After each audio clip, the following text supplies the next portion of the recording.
And I don't have my phone. Oh, hello.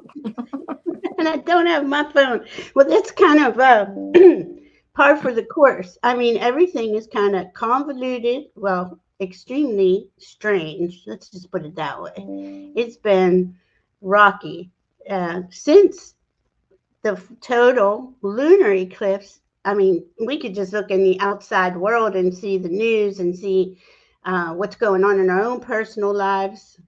It's just, whew. Well, let's see. We got Barbara and Leah. Good to see you. Hello, ladies. Blessings to you, Leah. I don't have my phone, Vir- so I can't watch along. Virgo is beating me up too, honey, and I understand how Mary Thornberry had Rossi. It's just okay. So what's 29 degrees Virgo? It wants to. I mean, you're purging purification. There is, and this is years. I didn't realize how deep this eclipse season was until I started going through it this last couple weeks. And well, actually, prior to that, and we've been going through it, and I'm thinking, okay, this is going to be good. This is going to clear. This is a Virgo clearing, but it is deep, deep, deep, deep, deep. Go I ahead. just saw the first drop down for one of my lives. That's the first time I've ever seen it. And see, I'm and so then and, excited. yeah, and then there's good things like that, right? Like, because we release and then we receive. It's Yeah. a constant cycle in the universe, right? But a lot is coming up that, I mean, I didn't see coming. And I do want to honor my brother. He passed last week on the 23rd from a heart attack. And I love you, Nick, and I It's, always will. it's a moment, that's for sure. So, like, there's unexpected, things on top of your personal things, on top of your friend stuff and your family stuff, right? it's it's been a week, and we're all going through it, and we're all going through it together. And we have our community, and that's a beautiful thing, Yeah. right? Yeah, definitely. um, that that if Diana and I went through all this astrology, we would be here till midnight, maybe later. So I just want you to just take a look at, and there's so many aspects going on. Okay, we have Mars, the Sun, and the Moon at 29 degrees. Mars is 29 Libra, so overnight Mars is going to enter Scorpio, and I want to give you all a heads up about that because it's going to get spicier out in the world. You Well, know, right. I want to show everybody this. I isolated the kite. I'm going to show it to you upside down so you can see it. It's an amazing, it is beautiful. isn't this beautiful geometry? Just look at Mhm. this geometry, right? So we have a grand trine in air Two with the seconds. kite, with the release points at Saturn and Neptune. But we have this yod. You see the yod coming up through the center there? I do. It's kind of a greeny. I tried to do it in green to make it more noticeable because it was in red. And there's another quincunx that is going from Pluto over to Venus, which is not part of that yod. However, Pluto is part of the other yod. So it is just this. It's better for us to keep our mouths shut Yes, ma'am. because one minute you might feel really good and the next minute the rug got pulled out from underneath. Yes. And that is basically as beautiful as this geometry is because it's so symmetrical. If I hadn't shown that other quincunx between Pluto and Venus, that centerpiece right there would not be there, right? Right. So it would have been equal. Now, this was this way on the 18th, but it didn't just let up on the 19th. It continued because we have the moon at play in here, which moves rapidly, and then Venus made a step, and then Mercury made a step. So basically, even though we've got all of this crazy looking stuff in the sky right now, it's still basically the same shape. The yacht is in there. There are just other planets have become the players. And there's two yachts. There's one pointing to that Mars at 29, and there's one pointing at Venus that just entered Virgo. Okay, so what does Venus in Virgo want? She wants to clean it out and get everything organized and get everything, clean and and this is, I want to say this about this 29-degree Virgo new moon partial solar eclipse. What is being eclipsed is that perfectionism, that critical perfectionism in us. That's the lowest frequency of Virgo, right? So that's gotta, we gotta get good with just being who we are, how we are. There isn't any perfection, because I don't know if a lot of you have done this, but I've held myself back from not having all my ducks lined up in a row, right? And it just never happens. You just got to go up and face it, But right? Just go take a look in my bedroom. That's where the teenager lives. And you know what? I can sleep in that chaos. Oh my God. It's just because it's like I have to sleep like the princess and the pea. I'm of a certain age and I've got to do certain things because y'all know about my other boo-boos. And so why make my bed every day? Nobody's going to see that room but me and the dogs. So, yeah. Me either. Right? I'm the same way. I mean, I'll throw the blanket over it, but that's about as far as I go. But anyway, I did clean today while I was doing my release ceremony, because that release ceremony for me, and if you guys haven't done that and you feel like that would help you in whatever respect that might work in your life, because something's coming up to release.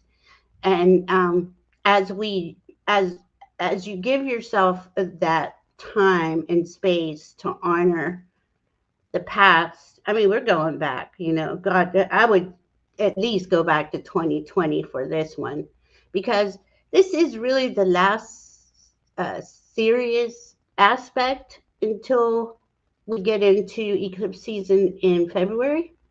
And that's going to be a lot different energy. But right now, well, yeah, because it'll be in Pisces. In Aquarius, I thought. Aquarius and Sun will be in Pisces for the one in February. I think, yeah, they're both in there. I got to look at it. I haven't gotten that far. I did go out a year from now, and things do look a lot calmer because all those outer planets are going direct. They've made some movement, but we're not there yet. All the outer planets are retrograde. Jupiter's about to go retrograde, where we have that new moon was opposing Saturn and Neptune, so they're all retrograde, and they're just those retrogrades are giving us time to review everything. But everything, it's like, because they're all in retrograde and everything's moving so fast, everything's coming up for a review, like where, you'll know what's lighting up in your life.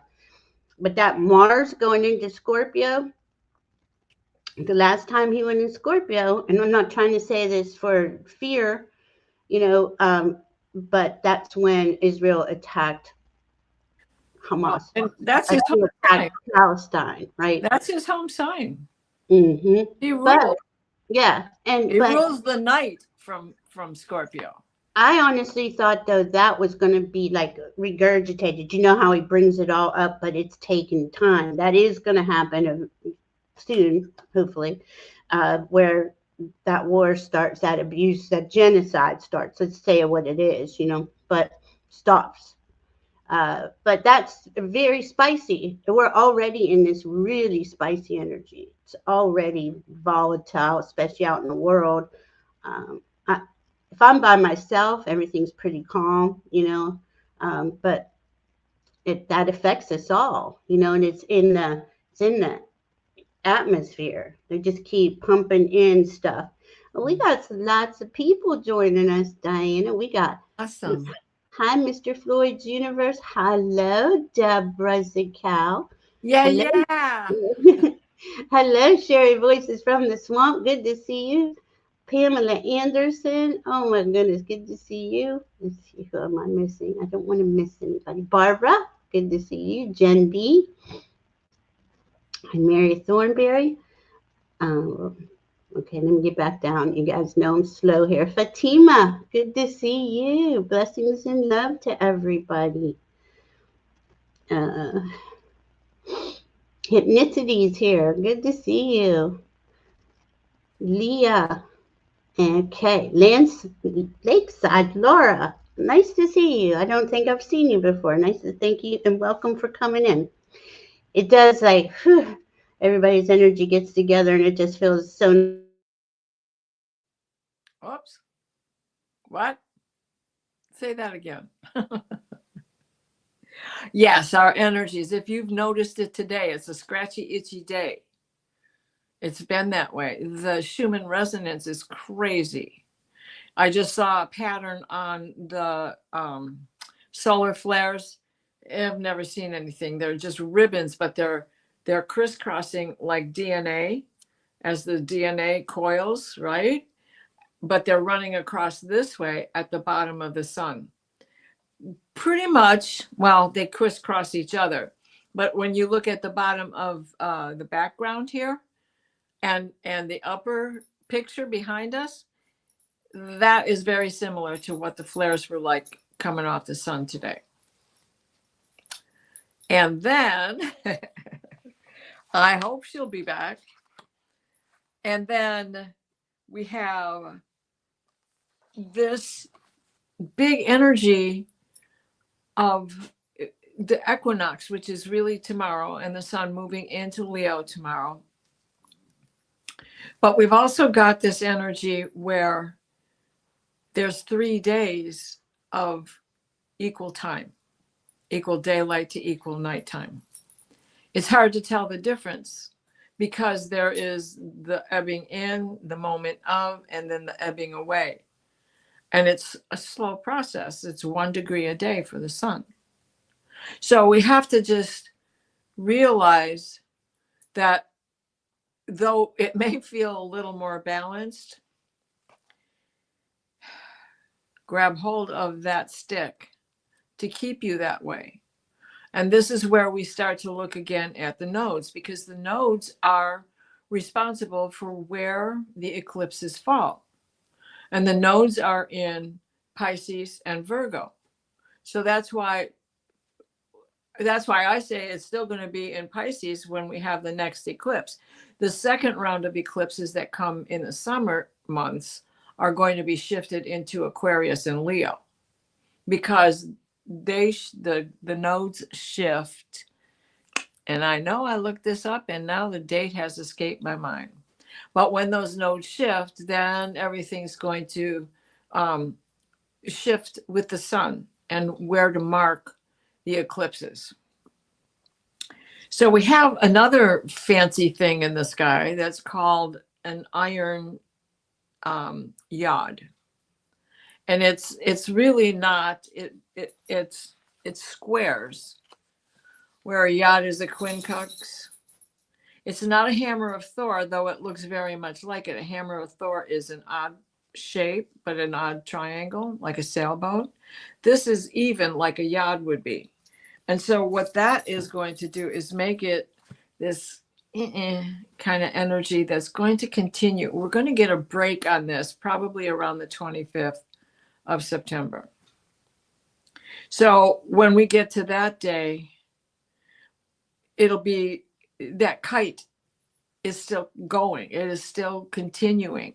And there are parts of it that make it look like, the old dreidels where you spin the top, right? And that's like, okay, where's it going to fall? What's it going to fall on? What part of this game am I going to win, or am I going to lose this time? And so it's better to just keep our mouths shut again, right? Mercury is in Libra, but he just entered it. And so it is a slow process for him in this first moment of entering the sign. He'll pick up speed after a day or two. Let's see. We have Mars at 29 degrees. Oh, today he's at 5 degrees. I'm sorry. He just went in on the 18th. I was looking at another chart earlier today.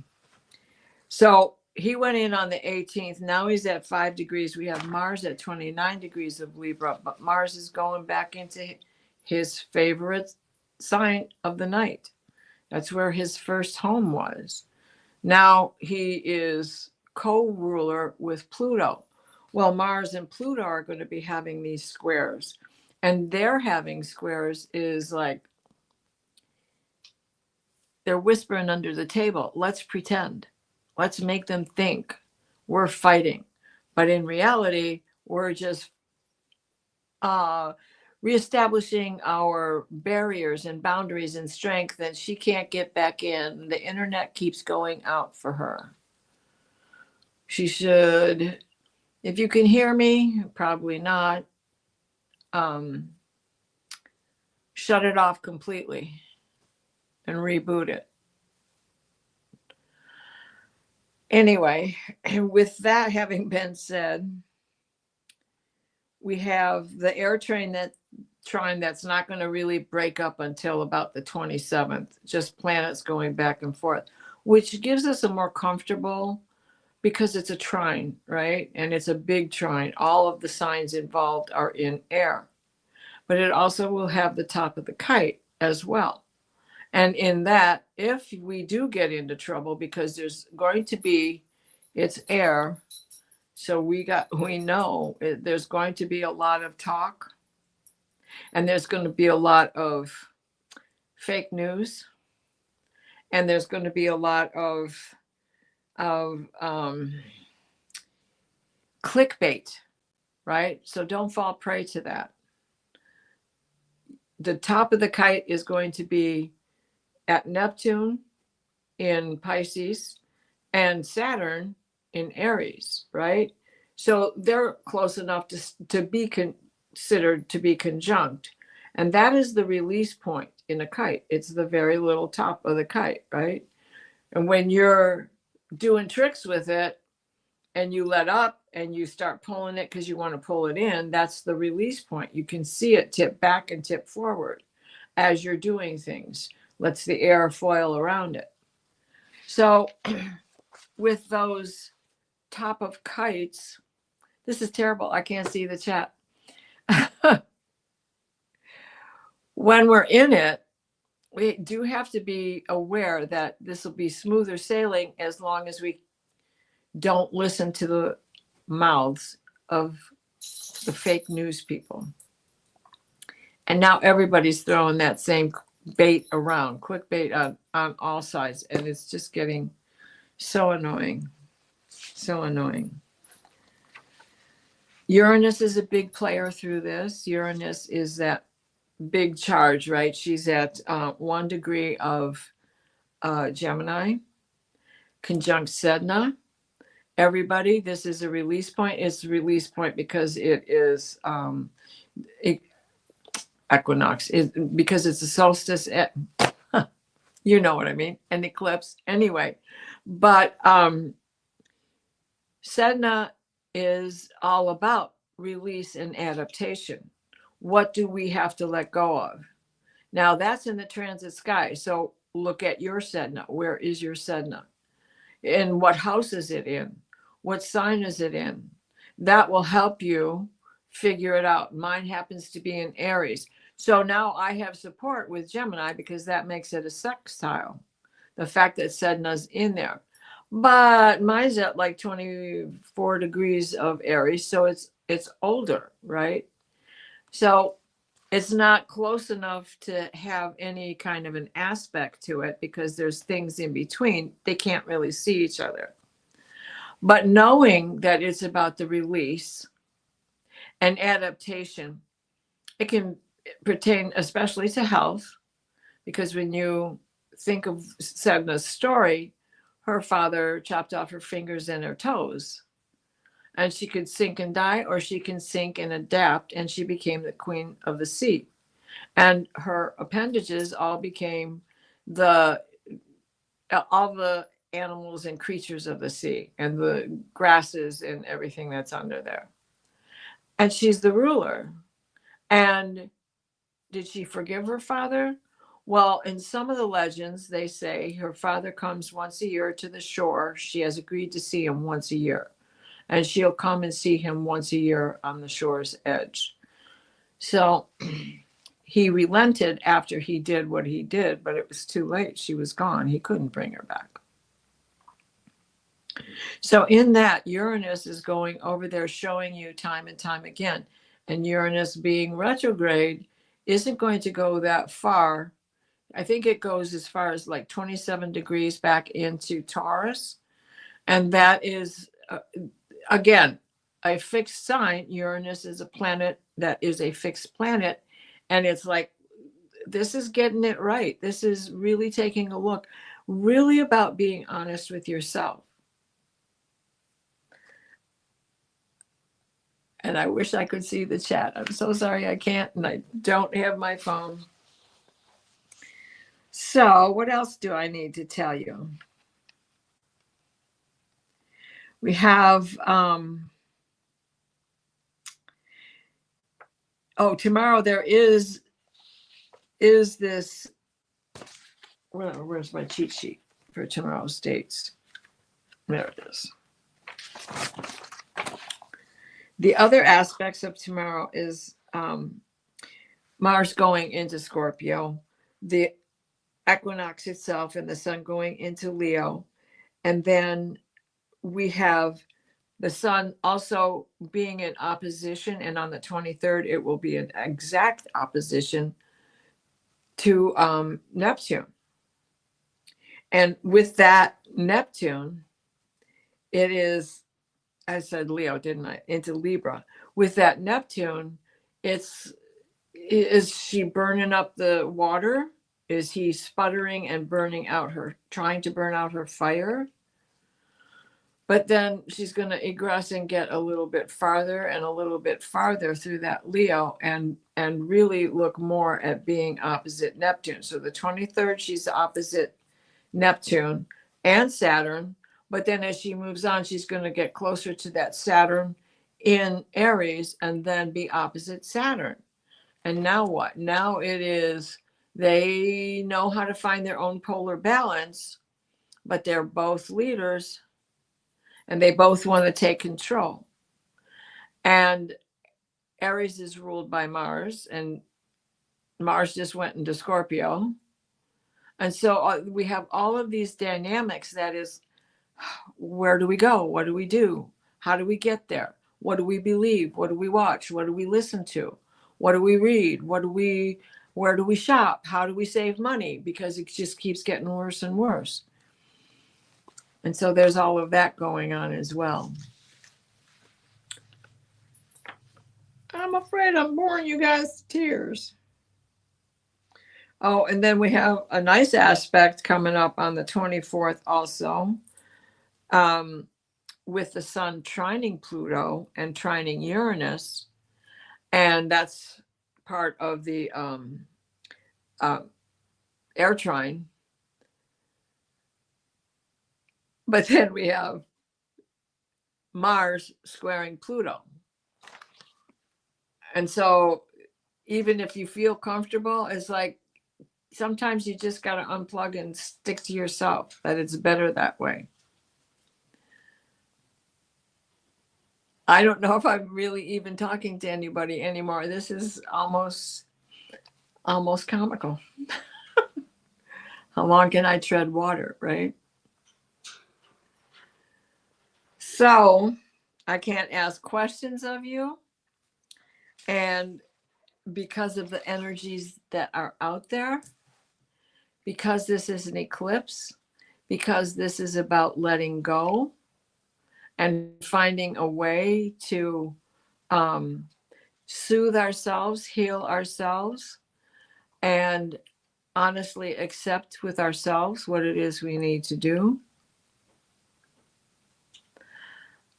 I'm going to sign us off, and I'm going to give you all opportunity to go and do your own release rituals if you haven't already done it.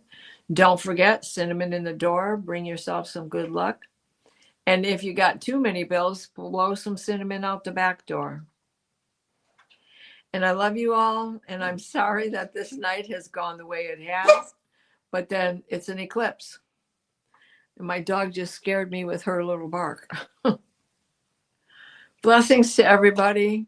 I hope to see you soon. Bye-bye, everyone.